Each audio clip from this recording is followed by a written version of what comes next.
When I believe that the skin will give peace to my inners, only winners are those me conspiracies. Enemies of the spirit of the truth and the soothsayers, talking down my gentle dragon slayer.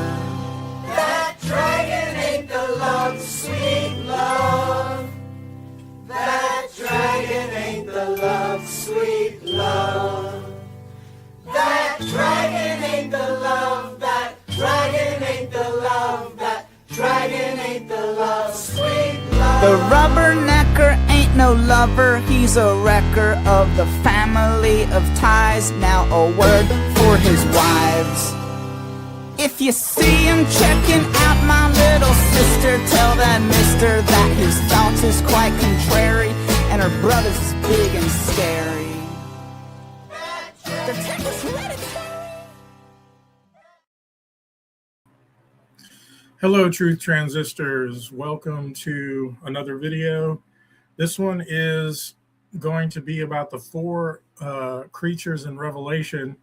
It's not going to be as much of a Bible study as my previous videos, where I'm looking at all different sides and exegeting and looking clearly at everything, as much as it is how I see things.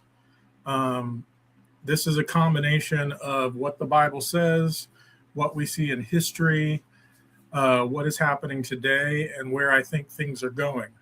I'm not a prophet, so I'm not saying my perspective is correct, but I do find all this very interesting and how all this fits together. Now, there's a lot I need to go through, so it may not be just one video, but all of this fits together. So whether I do this in one long video or two or three shorter videos, we'll see. I'm just going to go. So, and just, play it by ear.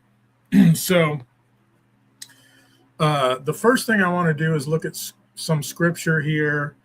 The four creatures that we're looking at in Revelation are the dragon, the beast, the false prophet, and the harlot, the woman that rides the beast. So we're going to first look at the dragon, and we're going to look at what the scripture says about the dragon. So let me share the screen here. I think I'll go this way for this. Okay. And we're going to start by reading Revelation 12, 1 through 17. And a great sign appeared in heaven, a woman clothed with the sun, with the moon under her feet, and on her head a crown of 12 stars. She was pregnant and was crying out in birth pains and the agony of giving birth. And another sign appeared in heaven. Behold, a great red dragon with 7 heads and 10 horns, and on his heads 7 diadems. His tail swept down a third of the stars of heaven and cast them to the earth. And the dragon stood before the woman who was about to give birth, so that when she bore her child, he might devour it. Now, real quick, I want to talk about this. This is a woman that is considered, this is not the great whore. This is a virtuous woman that the red dragon tries to destroy. There's 12 stars, and this is where the idea that a third of the angels fell or will fall or whatever, because other than this passage, I don't think it ever says in the Bible that a third of the angels fell. So, but this dragon takes a third of the stars down with him, whatever that means. So, but we're just reading about this dragon. We'll get more into it here in a minute. She gave birth to a male child, which I assume is Christ. So this woman is probably Israel, I'm guessing. One who is, or the righteous of Israel, I should say, one who is to rule all the nations with a rod of iron. But her child was caught up to God and to his throne. And the woman fled into the wilderness, where she has a place prepared by God, in which she is to be nourished for 1,260 days. I believe that's 3.5 years. 365, 7. I can't do that on my head right now, but I believe that is 3.5 years, which is the time of the Great Tribulation. Now, war arose in heaven, Michael and his angels fighting against the dragon, and the dragon and his angels fought back, but he was defeated, and there was no longer any place for them in heaven. And the great dragon was thrown down, that serpent who is called the devil and Satan, the deceiver of the whole world. And he was thrown down to the earth, and the angels were thrown down with him. So, or his angels. Now, this could be referring to the third of the stars that fell with him here. But it doesn't say exactly. So, but it is interesting at this point, it is thrown to the earth.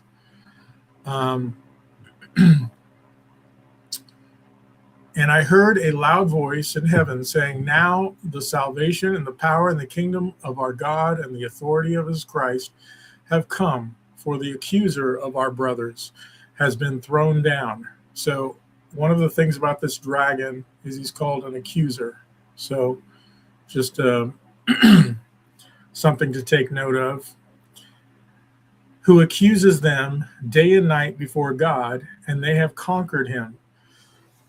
Excuse me. By the blood of the Lamb and by the word of their testimony. For they love not their lives even unto death. Therefore rejoice, O heaven, and you who dwell in them. But woe to you, O earth and sea, for the devil has come down to you in great wrath, because he knows that his time is short. My assumption here is that he's thrown down to the earth at the time of the Great Tribulation. The 1,260 days. So where does it say up here that, let's see, where he fought Michael? So Michael and his, right after the 1,260 days are mentioned. So anyway, just pointing that out. I believe this is the Great Tribulation. Some believe, well, I'm not getting into, if you want to hear me give all perspectives, go to my End Times series study. This is just where the way I see it. Verse 13, and when the dragon saw that he had been thrown down to the earth, he pursued the woman who had given birth to the male child. But the woman was given the 2 wings of the great eagle, so that she might fly from the serpent into the wilderness, to the place where she is to be nourished for a time and times and half a time. That phrase is also used for 3.5 years usually. It's possible that, that's what I've always been told, what that means. The serpent poured water like a river out of his mouth after the woman, to sweep her away with a flood. But the earth came to help of the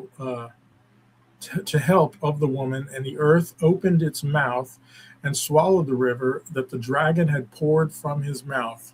Then the dragon became furious with the woman and went off to make war on the rest of her offspring, on those who keep the commandments of God and hold to the testimony of Jesus. So these are believers in Christ. And he stood on the sand of the sea. So I want to, one particular thing before we move on to the next passage I wanted to read. Excuse me. I wasn't coughing all day until I started this. where does it say?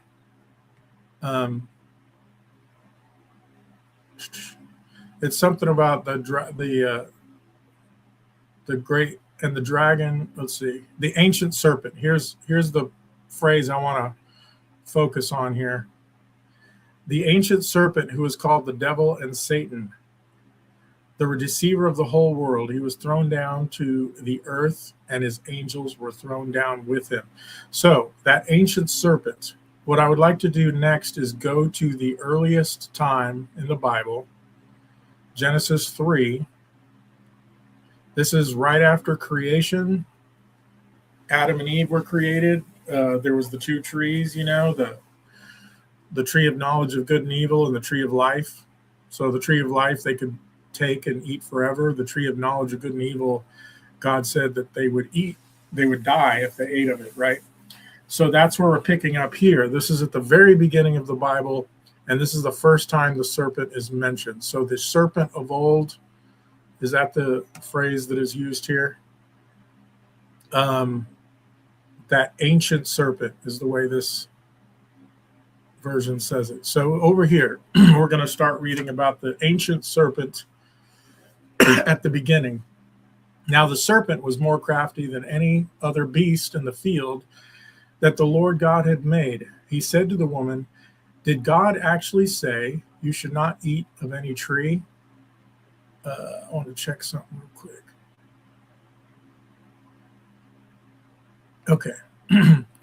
Did God actually say you shall not eat of any tree in the garden? And the woman said to the serpent, "We may eat of the fruit of the trees in the garden, but God said, you shall not eat of the fruit of the tree that is in the midst of the garden, neither shall you touch it, lest you die." Now, I want to point out something that caught my attention. Neither shall you touch it, lest you die.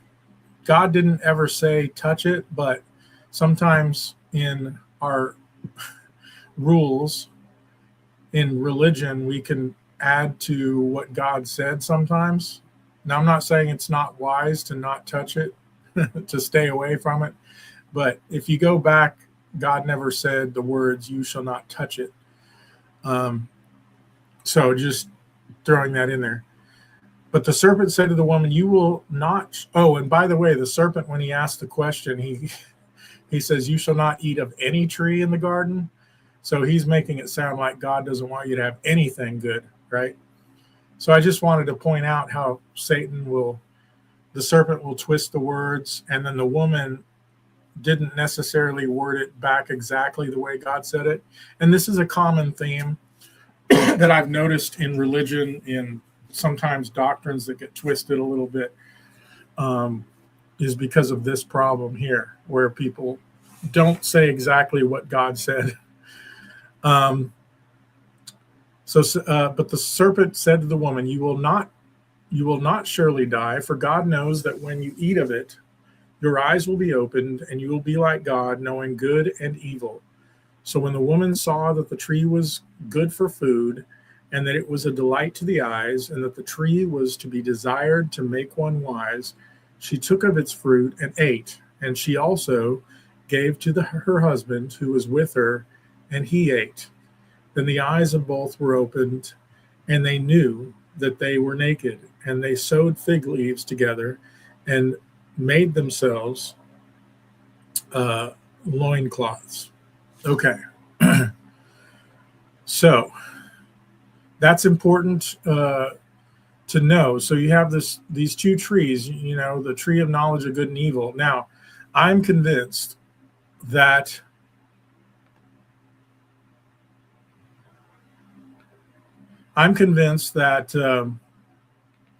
the first false religion was based on the Garden of Eden, of Satan's lie that the day you eat of it, God doesn't want you to know good and evil and all that stuff, right? And so I find that to be interesting as I was searching these things. And so what I'm going to do is play a video somebody who explains this very well. I've played this video before on the channel. Excuse me. But I think it's very important if you want to get into like, you know, the conspiracy stuff from a biblical perspective. This is all very, very important. So here we go. We're going to listen to Bill Cooper. He does a series called Mystery Babylon that I recommend. This is just a 12-minute clip or edits of it. And I believe it shares the entire thing. So remember, the first lie of the serpent in the Garden of Eden, he's saying that God lied to you. So that's basically what we're going to be looking at here. And this is the reality of the mystery schools that exist in the world today. Oh, I want to, before I play this, though, I want to say that when I went to college at Eastfield here in Dallas, there were clubs, and one of the clubs was a Wiccan club. And what they believed was basically what Bill Cooper is presenting here of what the mystery schools believe. And that is that the God of the Bible is evil and wants to keep mankind ignorant, while the serpent wanted to free mankind with intellect or knowledge so that we too can become as gods. And so I saw that on a track like back in 1998, 99, somewhere in there. And then years later, I found Bill Cooper's stuff, which he did way before I heard it, but went somewhere on YouTube, I discovered Bill Cooper's stuff. So that brought to my mind, okay, I know for sure the Wiccans believe that because I saw one of their tracks. It's like these little cartoon booklets that Christians make, but the Wiccans did the same thing. So let's watch this then. Hold on, let me start. Here we go. When I first saw the movie 2001, I was amazed, awed, to say the least.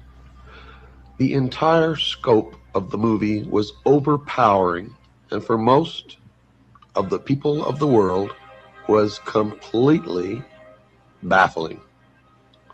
Most people who saw that movie did not understand from beginning to end what it was that they had experienced, but they knew, everyone who saw it knew that they had experienced something profound. That something had been communicated to the dark, deep recesses of their mind, which they did not understand, and indeed, which they were incapable of understanding. For you see, the movie was not meant for the profane, as most of us are called, by the adepts or the initiates or the priests of the mystery schools. For that movie was a message to those initiates who were well versed in the symbology and the mystery religion of an ancient religion that is practiced to this day in secret. Now I'm going to tell you the meaning of the symbology that you saw in the movie 2001, and then each and every listener should go to their local video rental store and watch the movie again from beginning to end. For it is the story of the entire human race according to the history of the mystery religion of ancient Babylon. Now, most people that I knew attributed what happened to some extraterrestrial force, and they were receiving the exoteric interpretation, or that which is meant for the profane, those who are not illumined and cannot understand what it is they are seeing. But for the initiated, what they witnessed was the creation of the world by God and the impartation of knowledge to man, the forbidden knowledge, by Lucifer through his agent Satan. For in the religion of the mystery schools, they believed that man was held prisoner in the Garden of Eden by an unjust and vindictive God, and that man was not told by this unjust and vindictive God that he could have the same powers. And man was set free from the bonds of ignorance by Lucifer through his agent Satan, and many believe that the two are the same, and that's okay because maybe they are. And that through the gift of intellect, man himself will become God. And then the story began of man's journey toward illumination. And everything in that movie was a symbol for something else. Now, the audience sitting, who are what the adepts or the initiates call profane, did not understand what they saw. They thought that it was really about a journey into space by an astronaut or a group of astronauts, and the bad things that happened to some of them, and one survived, and none of them understood the significance of the obelisks, the monoliths, one on the moon, one in orbit around Jupiter, and the ultimate transformation of the astronaut into a giant fetus floating in space. And to tell you the truth, when I first saw the movie, I didn't really understand it either, but I knew that there was something of such import there that I needed to know, that I never stopped studying until I found out. And of course, one discovery leads to another. And every time I answered a question, 100 more popped up, until I reached a point, dear listeners, where I realized that if I studied for the entire rest of my life, there's not enough time in my life to learn what it is that I need to know. But I have learned enough along the way to impart some of my knowledge to you, and maybe you can help me find the ultimate truth that all of us ultimately learn to look for. Although not all of us ever realize that we are looking, and most of us never even understand what it is that we are looking for, but some of us do understand that we are looking. The adepts or the initiates, the priesthood of the mystery school, believe that they have found it and that they know all of these things, and I'm not really sure that they do. But I know that many have been misled along this path and are worshiping the fallen angel that we know as Lucifer. Many believe that Lucifer and Satan are the same. Many people believe that they are totally different entities and that Satan is evil and Lucifer is not. But Lucifer rebelled against God, according to the Bible, and was expelled from heaven and flung to the earth to be the master of the material world, the master of the earth. How art thou fallen from heaven, O Lucifer, son of the morning star? Now notice, Lucifer was called the son of the morning star. He was also called the morning star, and there is a great mystery here, because Christ also called himself the morning star. Now, how all that fits together, I do not know, but I have been told by those who have been initiated in the mystery schools that Christ and Lucifer are one and the same being. However, I cannot bring myself to believe that. What you believe, of course, is your own business, and is not my intention to make you believe anything, but rather to impart to you what I have learned over many, many years of study into the secrets of those who worship the ancient mystery religions in secret for thousands of years. And they are the ones who have been responsible, according to my research, for most of the scientific developments and the forward movement as far as material progress goes of the human race. For they were the learners. They were the ones who developed science. They were the ones who hid their developments and used their science and their knowledge and their secrets to govern others, usually not as kings, but as advisors and as priests, and in all actuality, the powers behind the thrones in ancient times and even today. They have ruled from the shadows, and they call themselves the guardians of the secrets of the ages. And their first religion was called astrotheology, or the worship of the heavens, and their first object of worship was the sun. The second object of worship was the moon. And everywhere you see the mystery schools or the mystery religion, you will see the symbols of the sun and the moon, also known as Osiris and Isis. Man's newfound intellect set him upon a quest that, according to those who say that they know, has never ended, even unto this day. And the modern day equivalent of this ancient mystery religion calls itself the Order of the Quest. And you will see it reflected in many of their outward exoteric branches, where they disseminate information to the public, or manipulate the public, or deceive the public, as the profane to them are nothing more than cattle to be herded and occasionally to be led to the slaughter. The message was that the new man will go into the future and the rest of us will perish. We will not be allowed into the future. If we are, it will be as slave labor until we are no longer useful, and then we will simply be exterminated. The message to the vast army of initiates in the mystery school was, we are on the threshold of the new age, and into this new age will march only one man. It is the new man. It is the illumined man. It is the man that is able to make the evolutionary jump to no more war, to no more rape, no more pillage, to the level in the mystery school known as 666. It is the number of a man. It is the illumined man to the mystery schools. To those of us who are Christians, it is the symbol, mark of the beast, the indication that the Antichrist has arrived, and the beginning of the time predicted in the book of Revelation known as the tribulation. I do not advise you what you should believe or not believe, but I do advise you that we all need to learn as much as we can about everything that we can, because one thing I have learned in my life is that most of what we have ever been taught has been a lie.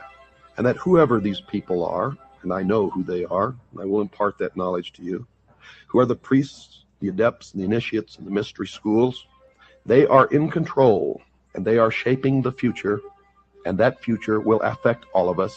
So we had better learn as much about them as we can. You cannot identify an enemy unless you know the enemy, and you cannot fight a battle if you know nothing about the battle tactics of your opponent. Tonight, ladies and gentlemen, we begin the origin, the history, the dogma, and the identity of the ancient mystery religions which are now known as the mystery schools, the Order of the Quest, Freemasonry, the Ancient Order of the Rose and Cross, the Knights Templar, the Sovereign and Military Order of the Knights of Malta, the Order of St. John of Jerusalem, the Priory de Sion, the Thule Society, are sometimes known as the Thule Society, the Order, the Skull and Bones, the Russell Trust, the Jason Society, the Scroll and Key, the Illuminati, and I could go on and on and on and on. But the most important thing to realize is that they all have been collectively known throughout the ages as the mystery schools, the Illuminati, which literally means illumined ones, international socialism, communism. They are all one and the same, as you will come to know.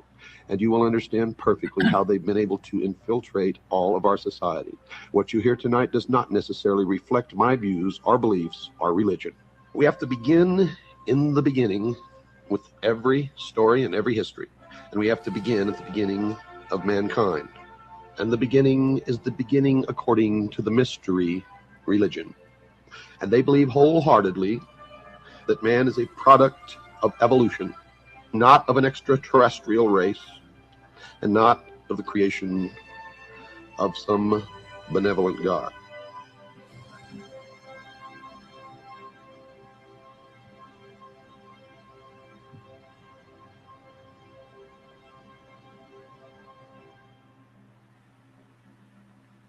Okay, I believe that video there gives a really good summary of, I think, the root of the deception, the Luciferian deception that's going on in the world. and the dragon in Revelation, which it refers to the serpent of old. So we talked a little bit about that. And now what we're going to do is read another passage, which is also very early in the Bible. And it's another one of Satan's, excuse me, another one of Satan's ways of attacking us. That's kind of a mystery here, but I do think it's something worth touching on because we're kind of working forward now.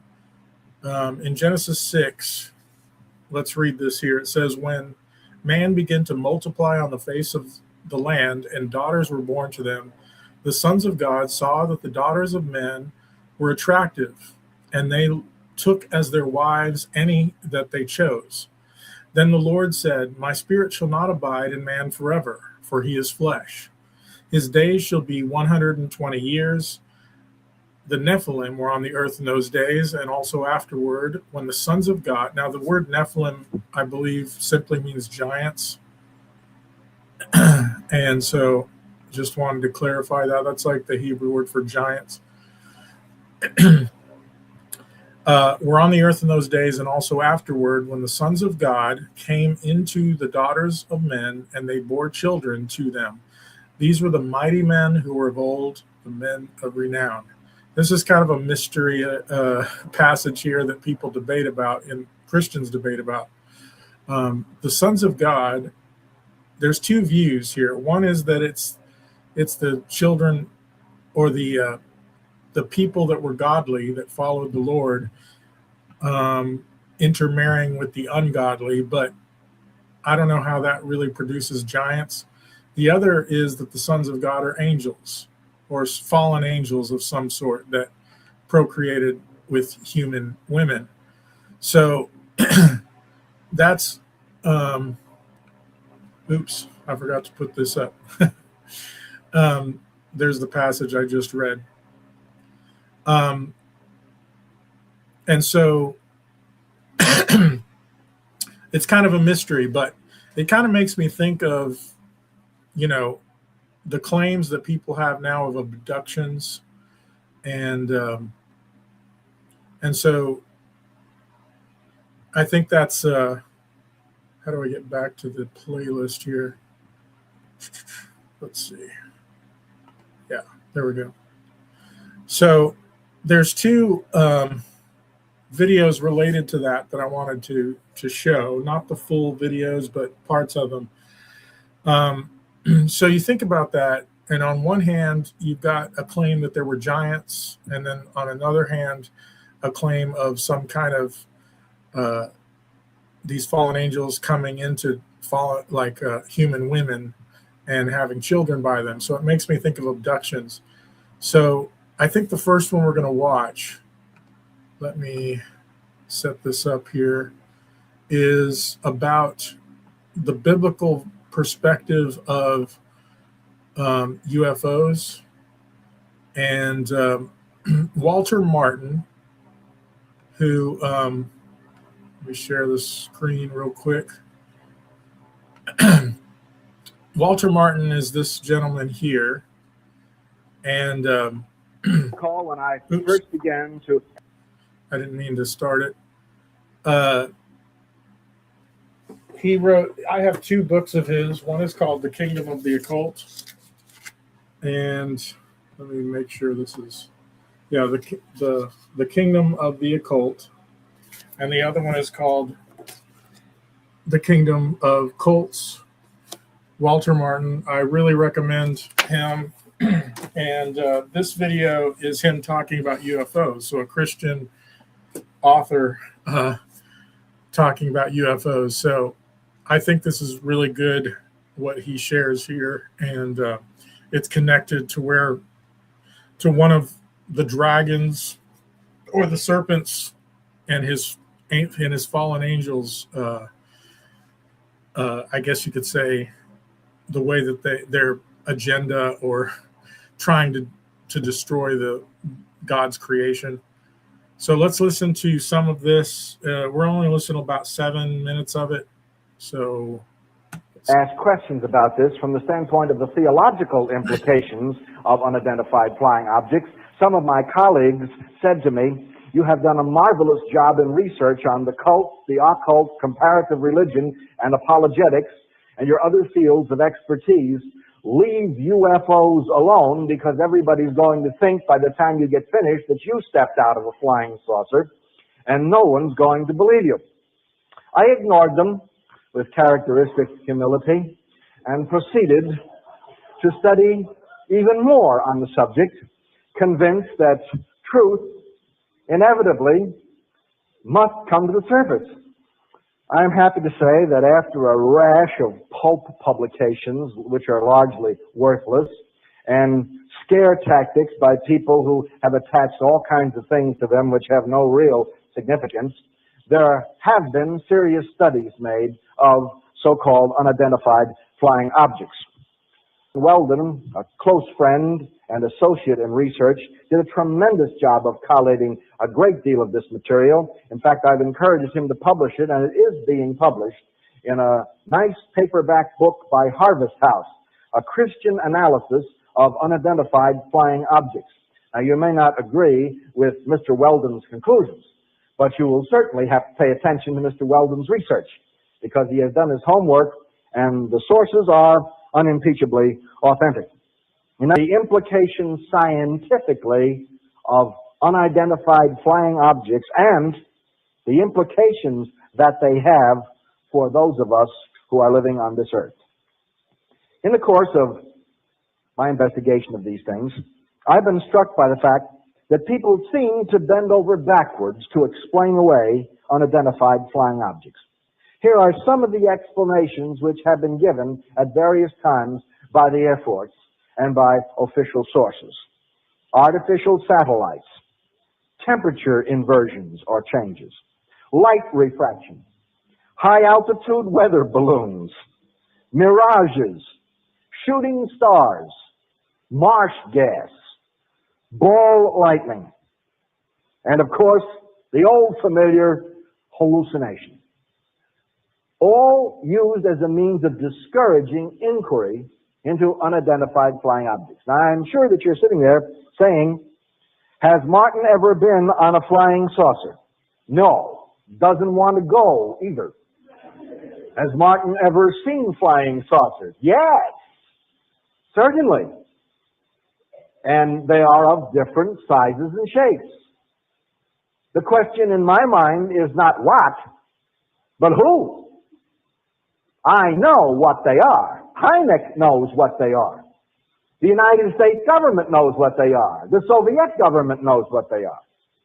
Everybody who's done any investigation in depth knows what they are. They are some form of extremely sophisticated aircraft, not made by any government occupying territory on our earth that we know of.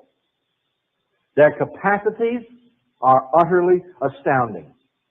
They have been clocked at speeds in excess of 25,000 miles per hour in our atmosphere. At speeds that rapid, you would burn up normally. Yet, they make right-angle turns at speeds of 5,000 miles per hour in our atmosphere. You couldn't make a right-angle turn at that speed without disintegrating in our atmosphere. They go straight up or straight down, left or right, and accelerate from a few hundred miles per hour to thousands of miles per hour in seconds. They appear to defy all the known laws of gravity. And scientists have suggested that this is perhaps because they generate their own gravitational field based upon our poles and some form of magnetic induction. We do not know the explanation, but we know that the aircraft exist. UFOs are inevitably characterized as a secret weapon of the enemy. The Russians tell their people that they're theirs, and our people are told that they belong to us. Everybody's scared to death to talk about whose they really are because nobody truly knows. The only thing that is known is that we are definitely trying to explain naturally and with all forms of evasion what quite obviously disturbs the heads of the military and of our governments. Supposing we are dealing with ultra-dimensional beings. Supposing that what we are seeing is what the Bible talks about in Luke chapter 23. Men's hearts will fail them, Jesus said, for the things that are coming upon the earth. Supposing the symbolic language of the book of Revelation, which speaks of the bottomless pit being open. I'm not talking about a pit which is down, but instead one that is up. Since in space there is neither up nor down. Supposing what comes upon earth comes from space, not from under the earth. Supposing that symbolic language is talking about the manifestation of the powers of darkness near the consummation of the age. We know that Antichrist will reveal himself with signs and lying wonders. If it were possible, he would deceive even the elect. The world is not looking for a theological Savior. The world is looking for a technological Savior. The world is looking for someone to appear who will solve the problem of famine, solve the problem of multiplicity of births. I think that's supposed to be famine, not salmon. Sometimes the captions don't get it correctly, so that should be famine, I believe. Solve the problems of war, solve the problems of disease. Someone who will appear and create what unregenerate men want. Heaven on earth on their terms. What better way for the forces of darkness to reveal themselves on earth than to appear to be the saviors of mankind? What interest? All right.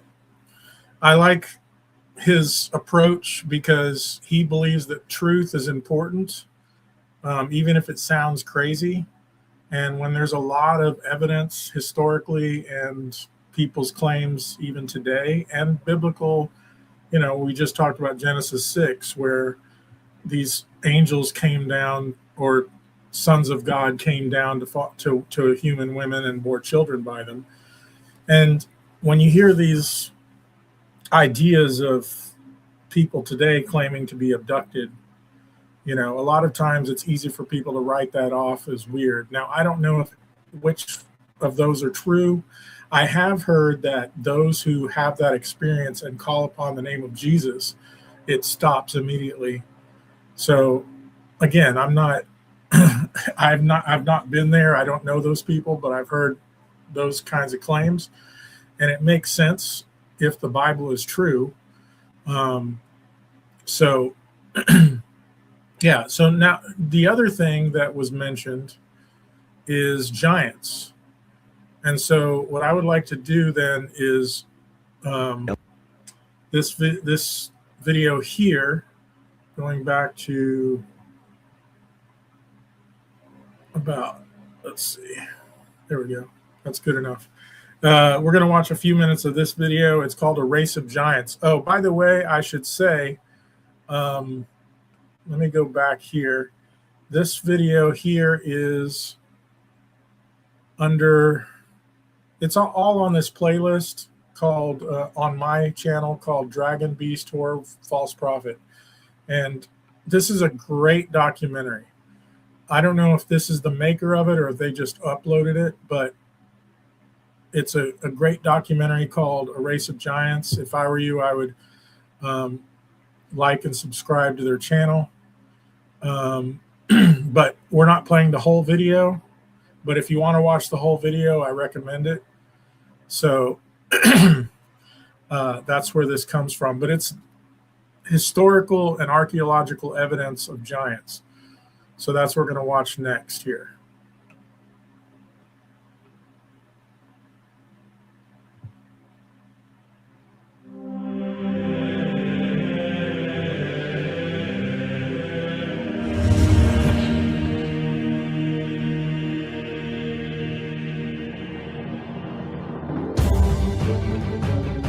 Legends throughout the world have spoken of a race of giants that once walked the earth. The Holy Bible speaks about the offspring of the sons of God and the daughters of man. It is believed by some that these were the Nephilim, theorized to be gigantic in nature. Arguments have risen in the theological community for centuries as to what the Nephilim were, or if they were indeed the giants that seem to be described. However, what cannot be argued is that Judeo-Christian doctrines are not the only ones to speak of a giant human species. Who were these giants that once roamed the earth?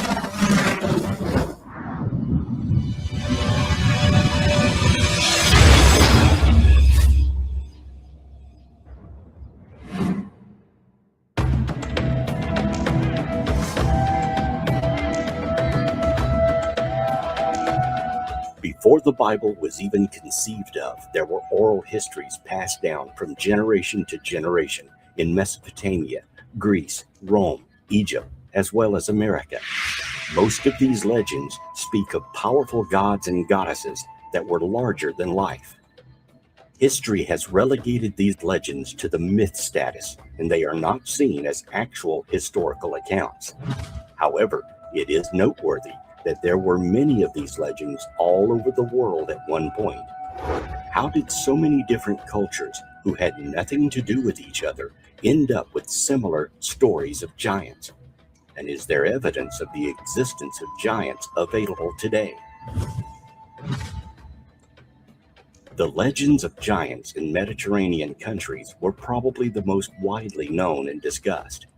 Beyond the biblical accounts, such as David and Goliath, there are the accounts of the Babylonian king Gilgamesh. In stone tablets that have been recovered, there are images carved of Gilgamesh taking on a lion.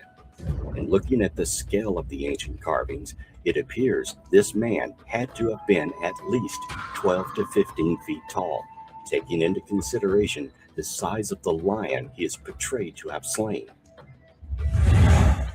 Gilgamesh lived sometime between 2800 and 2500 BC. He is the main character in the Epic of Gilgamesh, a Mesopotamian poem that is considered the first great work of literature. In the epic, Gilgamesh is a demigod of superhuman strength who built the city walls of Uruk to defend his people and survive the Great Deluge. According to the Sumerian king list, Gilgamesh ruled his city for 126 years. Fragments of an epic text found in Maturin, the modern Tel Hadad, relate that at the end of his life, Gilgamesh was buried under the riverbed. It is generally accepted that Gilgamesh was a historical figure, since inscriptions have been found which confirm the historical existence of other figures associated with him, such as the Aga of Kish. If Gilgamesh was a historical king, he probably reigned in about the 26th century BC. Where did Gilgamesh come from? In the Qumran scroll known as the Book of Giants, the names of Gilgamesh and Humbaba appear as two of the antediluvian giants. Could Gilgamesh have come from Atlantis, or be a direct descendant of antediluvian kings?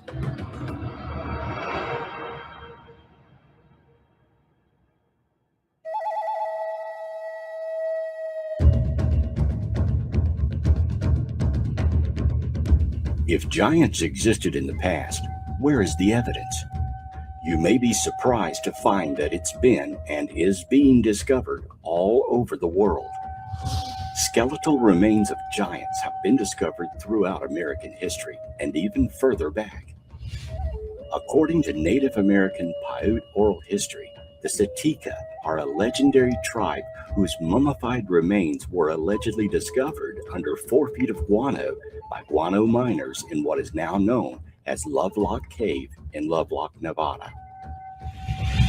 Several of the fiber sandals found in Lovelock Cave were remarkably large, and one reported at over 15 inches in length was said to be on display at the Nevada Historical Society's museum in Reno in 1952. The Paiute tradition asserts that the Sitka people practiced cannibalism, and this may have had some basis in fact. During the 1924 excavation of the cave, a series of 3 human bones were found near the surface towards the mouth of the cave. These had been split to extract the marrow, as animal bones were split, and probably indicate cannibalism during a famine. As reported in the Nevada Review-Minor newspaper on June 19, 1931, in February and June of 1931, 2 very large skeletons were found in the Humboldt dry lake bed near Lovelock. One skeleton was 8.5 feet tall and was later described as being wrapped in a gum-covered fabric not unlike the Egyptian mummies. The other was almost 10 feet tall. It was said that all the tribes of the area stood together against these giants and chased them into a cave. The giants refused to leave the safety of the cave, so the Paiutes, along with other tribes, set the cave on fire.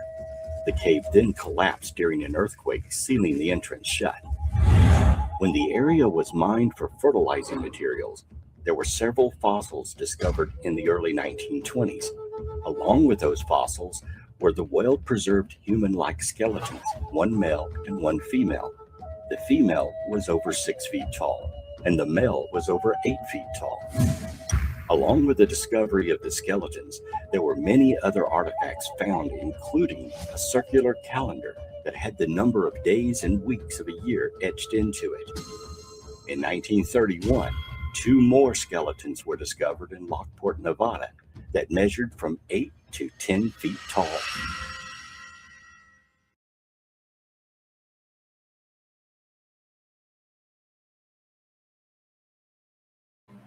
Okay, so that's an interesting video. I really recommend you checking that out.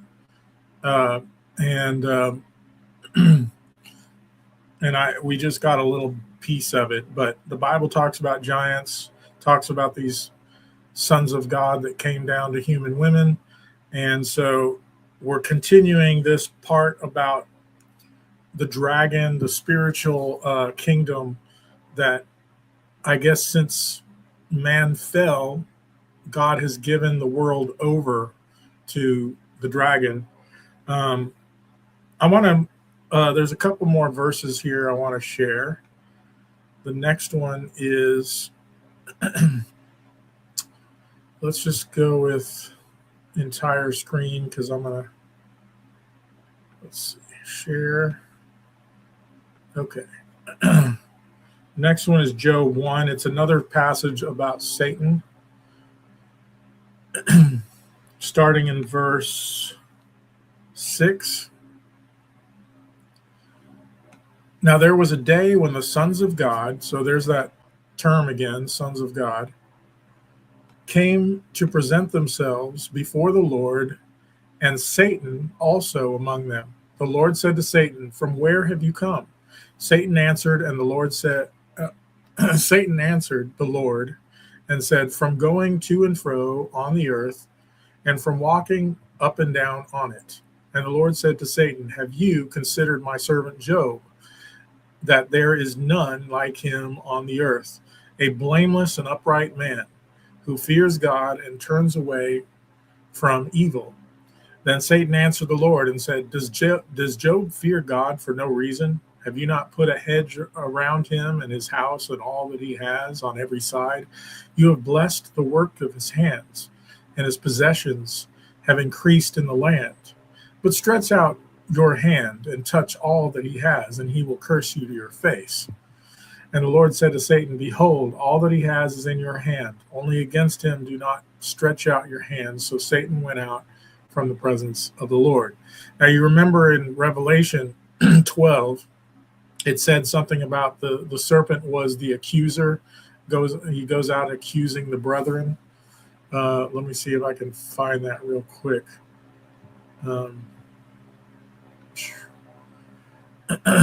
I believe it's in this chapter. It says,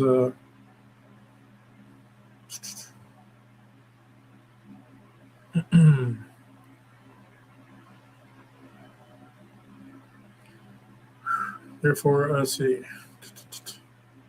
Yeah, it talks about the deceiver of the world. Okay, so I forgot to mention that. That's a huge part of it. The deceiver of the world, the ancient serpent who is called the devil and Satan.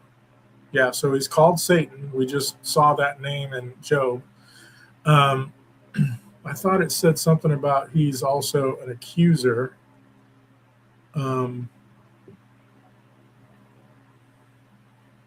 But I don't see it here. Anyway.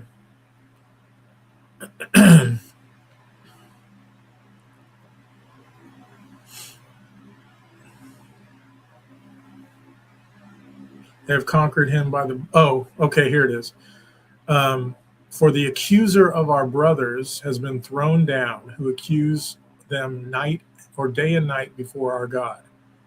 So, yeah, so that kind of goes along with... So here in Job, he's not really accusing Job. He's just saying the only reason he's walking rightly is because God has protected him. And if you read the rest of Job, you get, Job gets attacked from he loses a lot. And yet he never curses God. He continues to prove that he's a righteous man. So that's just another thing about Satan. And Satan can't really do anything without God's permission. But yeah, so I just wanted to share that one. And the next one is 2 Corinthians 4, 1 through 6. Therefore, having the ministry by the mercy of God, we do not lose heart, but we have renounced disgraceful, underhanded ways. We refuse to practice cunning or to tamper with God's word, but by the open statement of the truth, we would commend ourselves. Make sure I'm not muted. Okay. We would commend ourselves to everyone's conscience in the sight of God. And even if our gospel is veiled, it is veiled to those who are perishing. In their case, the God of this world has blinded the minds of the unbelievers to keep them from seeing the light of the gospel of the glory of Christ, who is the image of God. Through verse 6. Okay. For what we proclaim is not ourselves, but Jesus Christ as Lord, with ourselves as your servants, for Jesus' sake. For God, who said, "Let light shine out of darkness," has shown in our hearts to give the light of the knowledge of the glory of God in the face of Jesus Christ. I mainly wanted to point out it's talking about the God of this world, which I believe is Satan. The world has been given over to him. But also, the true God wants people to join his kingdom. This world that we're in is going to be destroyed, and he has a people called out for himself that believe in him. So I think this is another aspect of who Satan is. Okay, so next we are going to look at another video. All of this fits together, this whole thing. And so the next one is about the Illuminati and a former member of the Illuminati. Let's see, starting at 2018.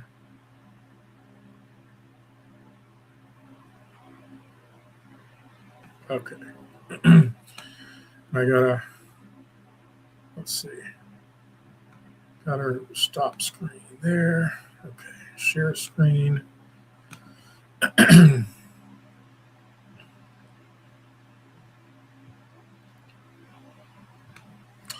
And this is a very interesting one as well. I recommend his stuff. The video I have here is on my channel, but you can find, this is just edits of his stuff. I'm only playing a few minutes of this video. 13 about 14 minutes of it. So I recommend his stuff. I'm going to use this because he's hard. This isn't great audio. This is from the late 70s. A little bit about John Todd. He apparently was a high-level witch in the Illuminati, and then he became a Christian. He started speaking in churches in the late 70s into like 1980. And then he sort of, there was all these accusations against him that either were true or they were used to shut him up. And it worked. If that's the goal, to shut him up, it worked, because he wasn't allowed back in churches. He obviously wasn't allowed back in the Illuminati if he was exposing them. So he kind of got, you know, from what I heard, the official story in the 80s, he was kind of, there was very few people that supported him at that time. And then he got arrested and ended up dying in a insane asylum in around 2006, 2008. That's the official story.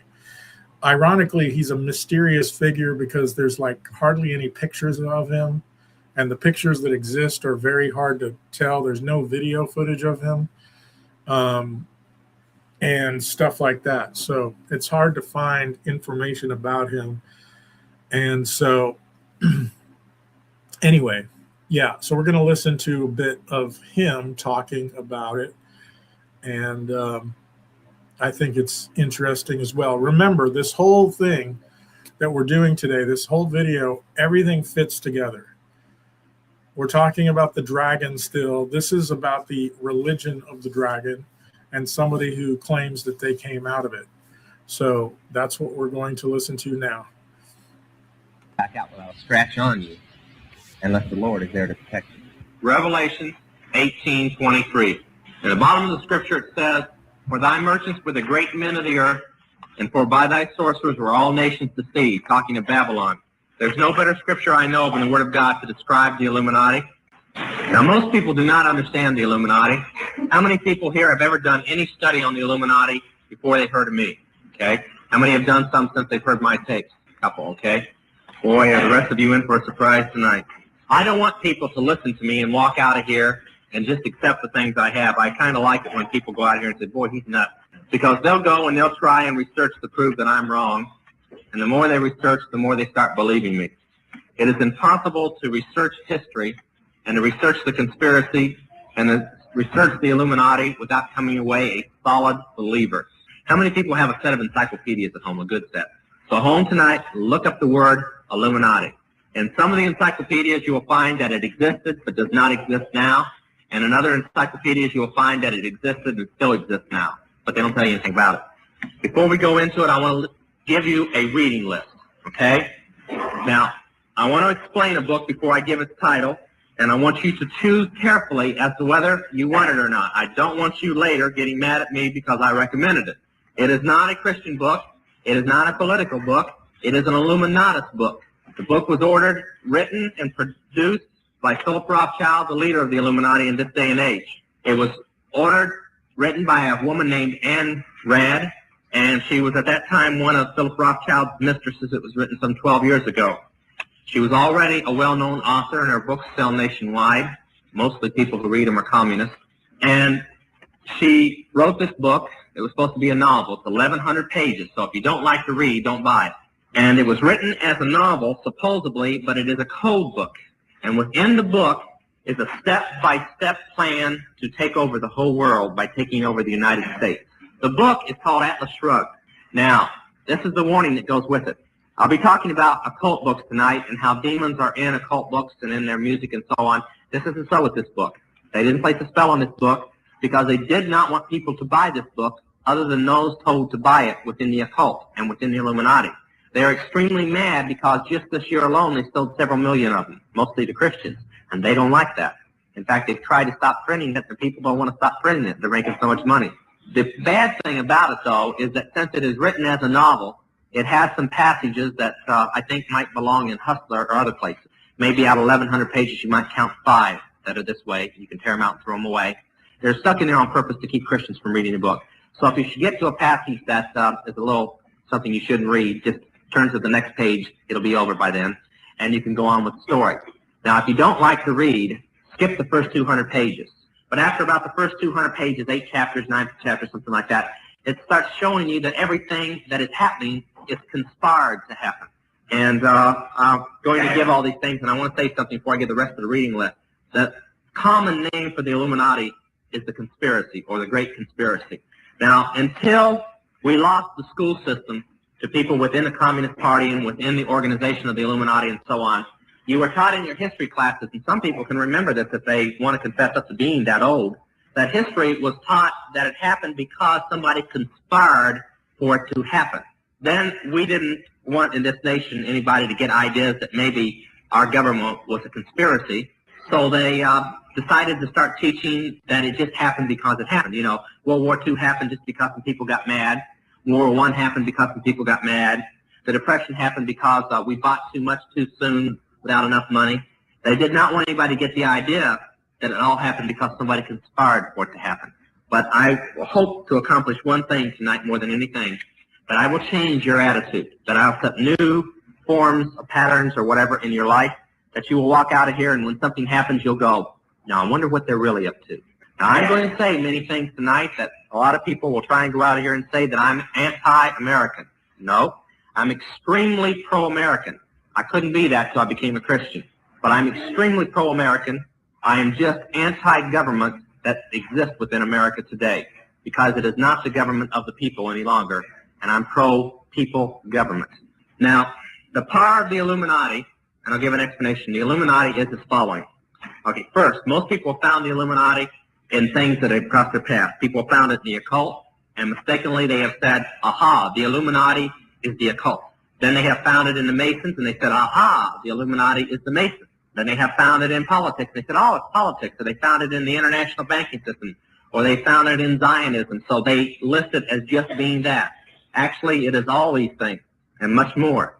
They found it in the Mormon religion. That's because the leaders of the Mormon religion are high echelons in the Illuminati. They have found it in the John Birch Society. That's because the man who leads the John Birch Society is both a high-degree Mason and a Mormon. But it is all these things, and its power is finance. If you would take its finance away, which is impossible, and we'll be talking about a few things tonight, I want to start with the yellow sheet. Under the First National Bank Rights Federal Reserve Act, or the Federal Reserve Commission, FRC, FRA, whichever way you want to write it, you can abbreviate it or whatever you want to do. Now, if you'll look at the pyramids, let's start with the one that says organizations. And if you'll notice on all the pyramids, the first 3 blocks are exactly the same. Now, if you've heard my testimony, you know that I came from the Council of 13.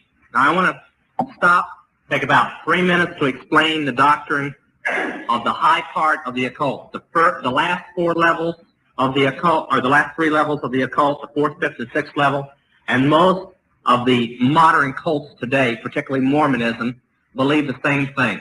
How many people ever saw a movie called The Dunwich Horror? That was probably one of the strongest movies truthful about witchcraft and their beliefs that ever existed. Now, there was the original occult Bible, witchcraft Bible, was called the Necromonicon. Now, from that, the Book of Shadows, the occult Bible, came into existence. Several books have been written from the Necromonicon and are in many Christians' hands today, which we're hope that will burn before it's over. Now, according to the Necromonicon, the beginning of the world happened at man or mortals. You watch The Witch, you know the difference between witches and mortals. That mortals, or everyday earth men, women, and so on, kind of descended from the apes and so on, and that at the beginning of this world, the son of the creator of all the dimensions and universe came from the dimension that the gods dwell in. They came here by, believe it or not, flying saucers, and that they mated with the people of this world, and their children were the witches. Now, according...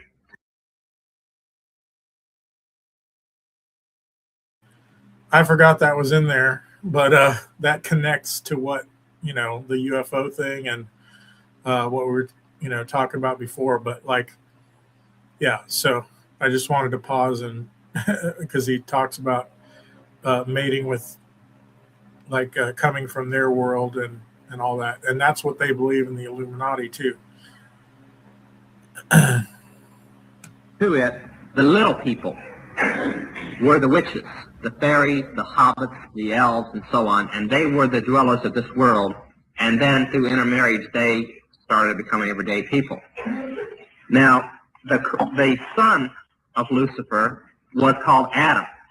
Now, this is exactly, except they don't call it Lucifer, that is in the Mormon Bible. And that Adam being the father of this world, and Eve, they also called Asherah, Diana, Isis, Aphrodite, many names, Hector, Selene.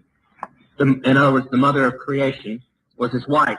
Now, according to this doctrine, the people that came to this world were the gods that lived on Olympus and other places of high altitude, and that when the Rothschilds, back in about the 17th century or so, the gods started living in the Rothschilds. They had chose them as the purest family in the occult belief, and through the Rothschilds, making them gods, not mortals, not witches, but gods themselves, they created the Illuminati. Now, I might throw in this, and we'll discuss it later. They believe that Adam is alive again today and is ready to rule the world. With peace, by the way. What else? Now, if you look at the pyramid, the capstone is free from the pyramid because the capstone is the Rothschilds, and they do not consider them human. They consider them God. And the eye is the father god, Lucifer. Now, the Council of 13 is right there because they are the Rothschilds' private ministers. The Illuminati functions as all of the pagan governments used to function, of Babylon, of Moab, of Egypt, of Greece, of Rome, of Scotland, of Ireland, and so on. All the pagan governments function the same way. The priests and priestesses of the temple told the rulers of the government, like the pharaohs or the Caesars or whatever, what to do, because they were told by the gods what to do, and the pharaohs listened to them. Now, in this case, the gods are the Rothschilds. So while I'm speaking tonight, and if you heard my testimony, wonder why can one man so young in witchcraft and so on tell governors and senators and sometimes even presidents what to do? It's because they belong to the Illuminati, and the Illuminati is a pagan government that listens to them because they don't give the orders. They simply repeat the orders that was given to them by that capstone called the Rothschilds. Now, we drew the three pyramids that make up the Illuminati. Now, many of you know that I did a book for Chick Publications called The Broken Cross. We've written another one that'll be out in about 3 months. You wouldn't believe the threats that have come over this book. It hits the Mormons. It hits the occult. It hits the conspiracy and the Rothschilds. It hits the Masons. Man, I think they're going to have to go into a bomb shelter instead of a bulletproof windows over there. And it's really brought the infiltrators within the Christian church out into the public. I'm going to read you a passage from one of the highest books written in Mason. It is a book that is only supposed to be read by 33rd degree Masons and those of the 30th, 31st, and 32nd whose lives prove that they are not Christians that they can hand this book to. But I'm not going to do what I usually do and really pick on the Masons tonight. I'm just simply going to read from 2 books of theirs, and I'm going to let the Masons draw their own conclusion. That which we must say to the crowd is, we worship a God, but it is a God that one adores without superstition. To you, sovereign, grand, inspectors general, we say this, that you may repeat it to the brethren of the 32nd, 31st, and 30th degrees.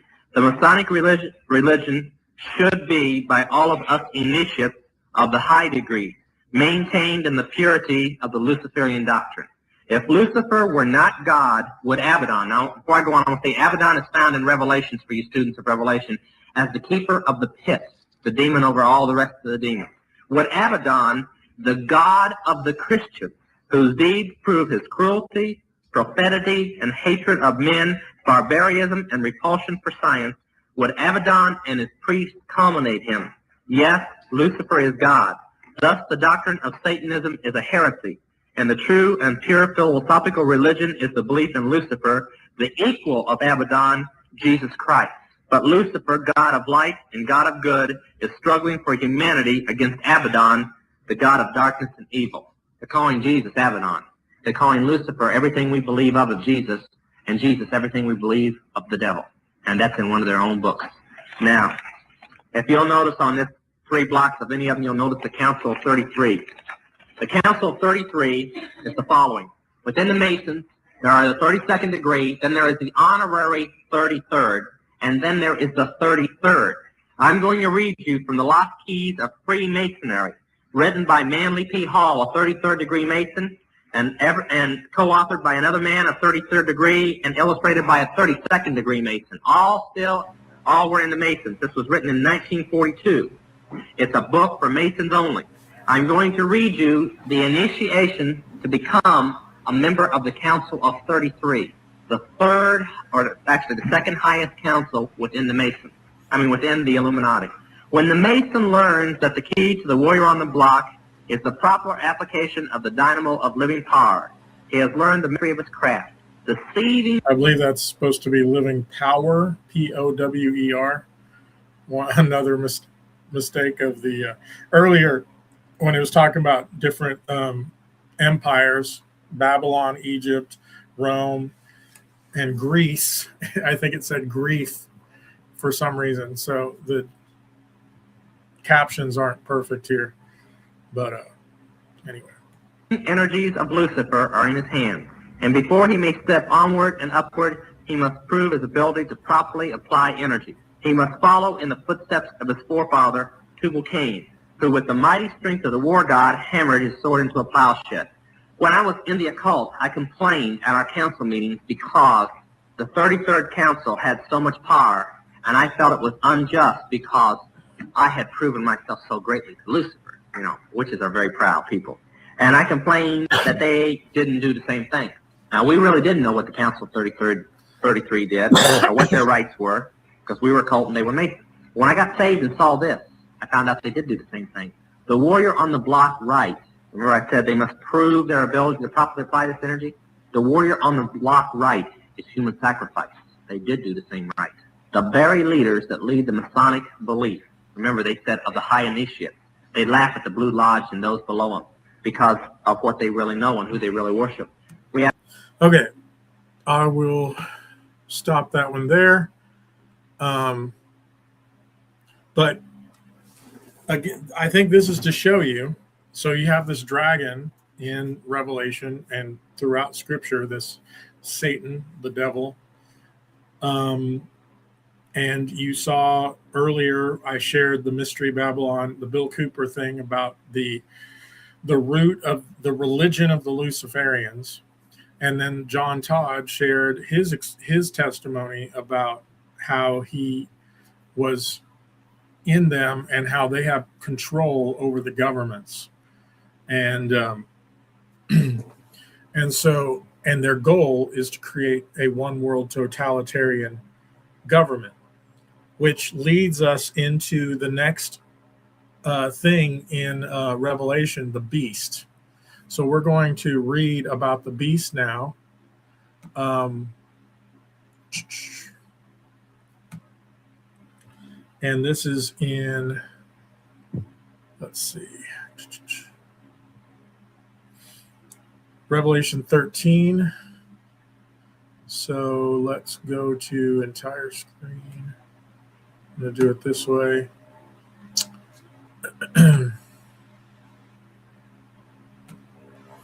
All right, Revelation 13, the final, the first beast here.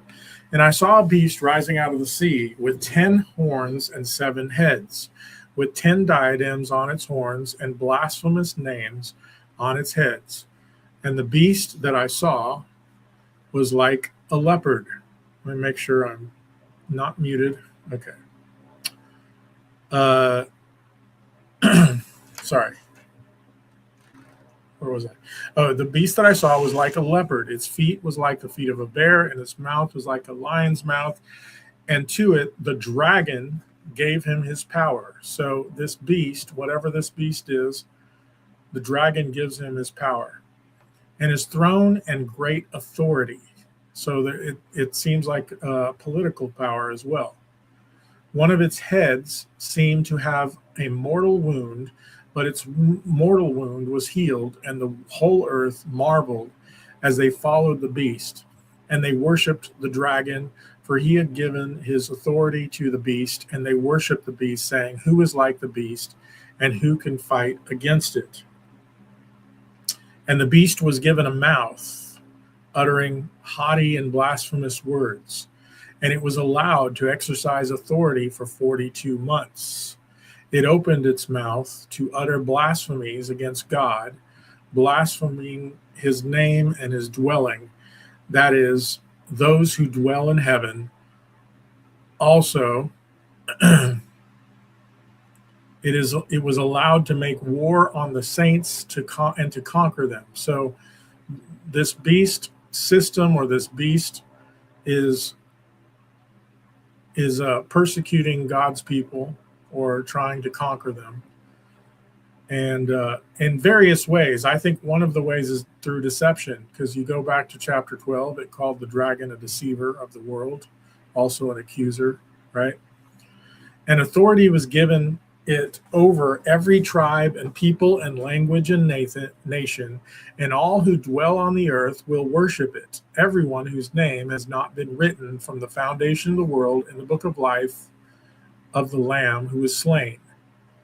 If anyone has a ear, let him hear. If anyone is to be taken captive, to captivity he goes. If anyone is to be slain with the sword must he be slain.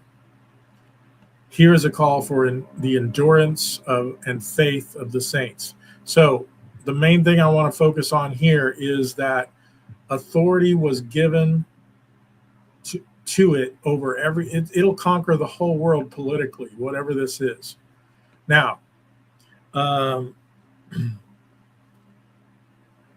let's go to chapter 17, because it gives more information on this beast, starting in verse 8.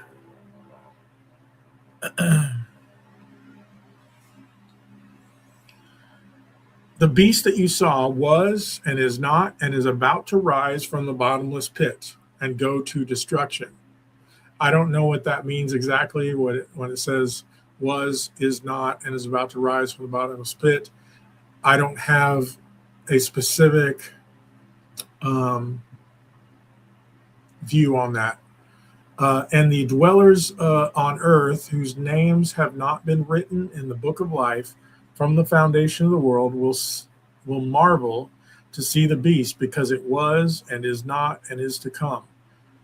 This calls for a mind with wisdom. The 7 heads are 7 mountains on which the woman is seated, and we'll talk about the woman later. They are also 7 kings, 5 of whom have fallen. One is, and the other has not yet come. I have a theory on this that I've heard, and I don't know if this is correct or not, but what if the 5 kings that have fallen are Egypt, Assyria, Babylon, Media Persia, Greece? So at the time that this was written, those would have been the 5 that have fallen. Rome was the one that is at the time that this was written, and the other has not yet come. And when he does come, he must remain only a little while. Now, I don't know what that's where I start to get like what would be the short king. As for the beast that was and is not, it is an 8th, but it belongs to the 7, and it goes to destruction. So it seems like the beast itself, the whole thing, is the 8th and is one of the 7. And maybe that's what it means when it says was, is not, and will be. Some suggest a revived Roman Empire of some sort. It could be Babylon, because Revelation talks a lot about Babylon. It could be, I don't know, Egypt. I don't know what it is exactly. And maybe my theory on the 5 that have fallen is false. But whatever it is, will conquer the whole earth. So that's the main thing I wanted to get from that. Now, next, I want to look at Daniel 7. Now, I'm not going to read the whole chapter, but what I would like to do is talk a little bit about these. Daniel has a dream and sees 4 beasts. The first beast was like a lion with eagle's wings. Second one, like a bear. The third was like a leopard with 4 wings. And then the fourth is similar to the one in Revelation, where it says, the fourth beast, terrifying and dreadful and exceedingly strong.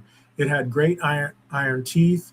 It devoured and broke in pieces and stamped what was left with its feet. It was different from all the beasts that were before it, and it had 10 horns. This is why I think it's the same one. The other one has 10 horns as well. I considered the horns, and behold, there came up among them another horn, a little one, before which 3 of the first horns were plucked up by the roots. And behold, in this horn were eyes like the eyes of a man, and a mouth speaking great things. So what we want to do, and then it talks about how the Ancient of Days took his seat at the time that this 10-horned beast, and it is the one that overcomes the beast. We're going to look at the explanation of this starting in verse 16.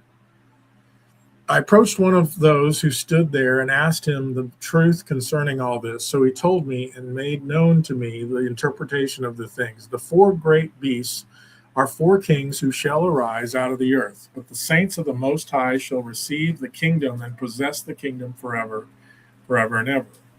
So I believe that this will happen. Some believe it's the church age, but I believe this is still future personally. Then I desired to know the truth about the 4th beast, which was different from all the rest, exceedingly terrifying, with its teeth of iron and claws of bronze, and which devoured and broke in pieces and stamped what was left with its feet. And about the 10 horns that were on its head, and the other horn that came up, and before which 3 of them fell, the horn that had eyes and a mouth that spoke great things, and that seemed greater than its companions. Does it say, where does it say it conquered the whole earth? Have I read that already? Because that's kind of goes hand in hand with the other one. Let me see if it was earlier. I just wanted to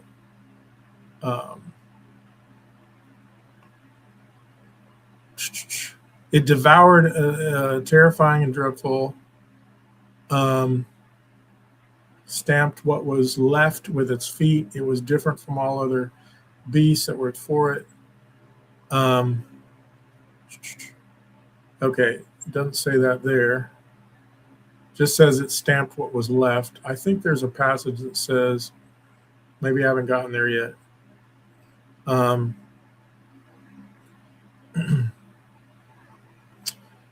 Devoured and broken pieces and stamped what was left with its feet, and about the 10 horns that were on its head, and the other horn that came up, and before which 3 of them fell, the horn that had eyes, and a mouth that spoke great things, and that seemed greater than its companions.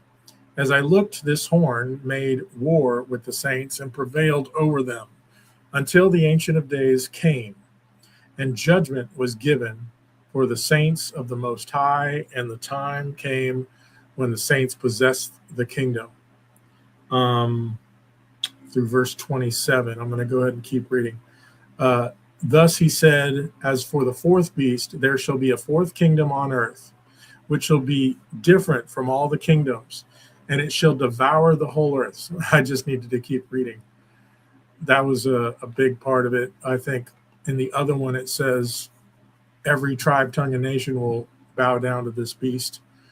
So I believe this is talking about the same one. And trample it down and break it to pieces.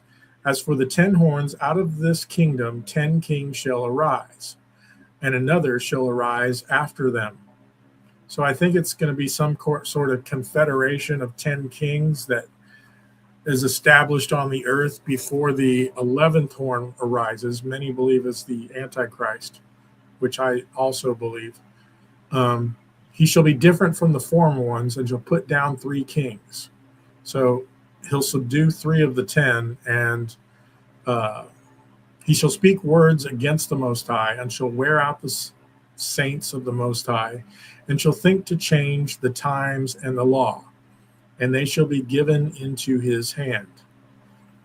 For a time, times, and half a time. Remember, we talked about that before. That's 3.5 years, the Great Tribulation period, I believe. But the court shall sit in judgment, and his dominion shall be taken away, to be consumed and destroyed to the end. And the kingdom and the dominion and the greatness of the kingdoms under the whole heaven shall be given to the people of the saints of the Most High. His kingdom shall be an everlasting kingdom, and all dominion shall serve and obey him. So basically, when this kingdom arises, this that conquers the whole earth, Jesus will return and set up his kingdom and destroy the kingdom of this world. So that is in connection. So we just talked about this Luciferian religion and the Illuminati and how it controls sort of deceptively all of the world today. And so I wanted to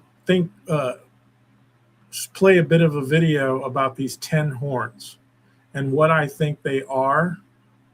So that's what we're going to look at next. So this all fits together. and what, let's see, where, okay, here. So the next one we're going to watch, not this one,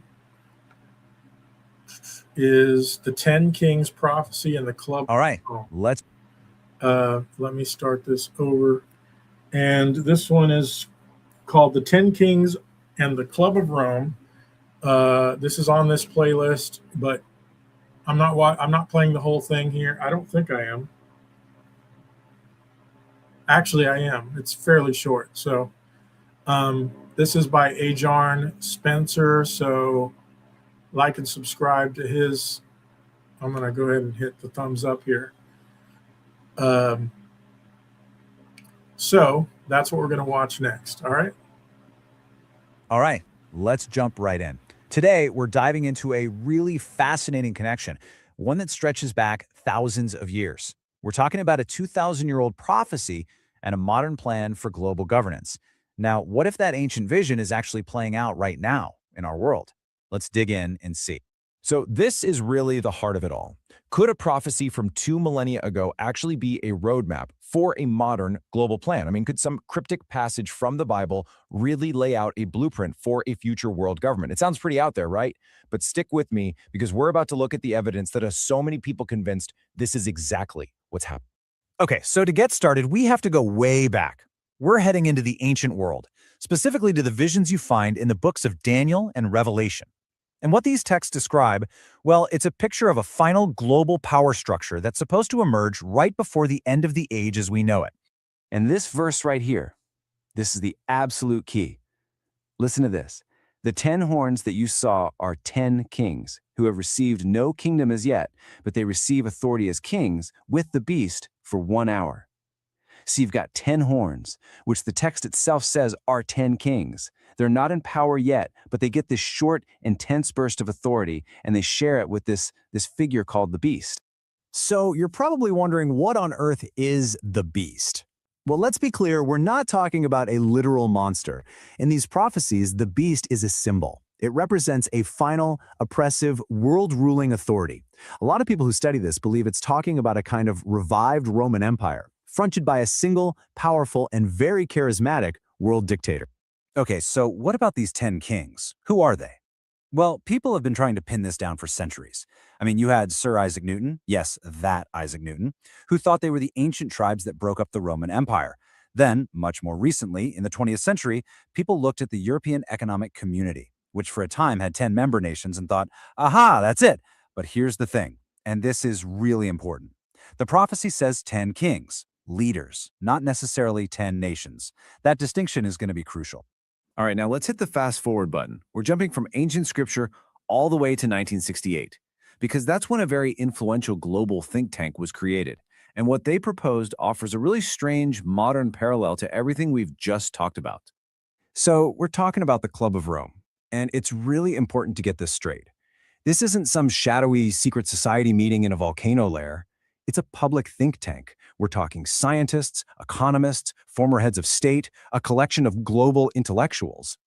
And their whole deal is using complex computer models to analyze what they call the predicament of mankind and propose solutions for, you guessed it, global governance. Okay, so here it is. This is where the theory really catches fire. In 1974, the Club of Rome published a report called Mankind at the Turning Point. And in that report, they laid out a computer model for how to manage the entire world. And what was their proposed structure? You're not going to believe this. They divided the entire globe into 10 distinct interdependent regions, or you could almost call them kingdoms. All right, let's just take a step back and look at what we've got. On one hand, a 2,000-year-old prophecy about a 10-king alliance. On the other, a modern, influential proposal for a 10-region system to manage the globe. For the people who track this stuff, the parallels are they're way too specific to just be a coincidence. Let's actually break this down side by side, because it's pretty striking. The Bible, it talks about a future world power structure made of 10 distinct kings. The Club of Rome, it proposes a structure for global governance that divides the world into 10 regions. The prophecy says these kings give their authority over to a central figure, the beast. The model, it says these regions need to be interdependent, which, allows for centralized coordination. It's uncanny, to say the least. So for the people who are really watching this, who believe there's a larger plan in motion, this 10-region map isn't just some academic thought experiment. No way. They see it as a potential blueprint, the actual blueprint for that final world government described in Revelation. It's All right. If you want to see the rest of it, I would check that out yourself. But you get the gist of it there. See, you got this plan in the Club of Rome to create 10 regions on the earth. And ever since I heard that, I thought that's probably that sounds a lot like it could be the 10 kings. So you have one king in each region. So if that is the case, then what we might see in the near future is a global system of 10 regions set up with people governing each one, or kingdom, monarchies, I don't know. But it calls them kings in the Bible, but they could be governors, something that's more palatable to people. They could say it's going to help the world have more peace and, help the world have a stronger economy, things like that. That makes a lot of sense. Like if I didn't know scripture, I would be like, well, that sounds good. But I think it's really, the deception of it is that it's centralized powers. Even if you look at the nations of the world now, like I'm in the United States, so I know American politics, right? You have those who want to, in fact, both parties really make the government bigger. There's really not two sides anymore. I mean, there's kind of the illusion of two sides. But both sides want smaller government in different ways. Both sides want bigger government in different ways. I think the best way is small government in all ways. But if you think about how the left wants big government when it comes to the economy, they want the government to have more control and power to help people, help the poor and those kind of things. But they want smaller government morally and allow more freedom morally. The right wants big government when it comes to morally and police force and wars, but they want smaller government when it comes to the economy. Now that's kind of an illusion too, because both parties, even where they're smaller, they tend to be bigger.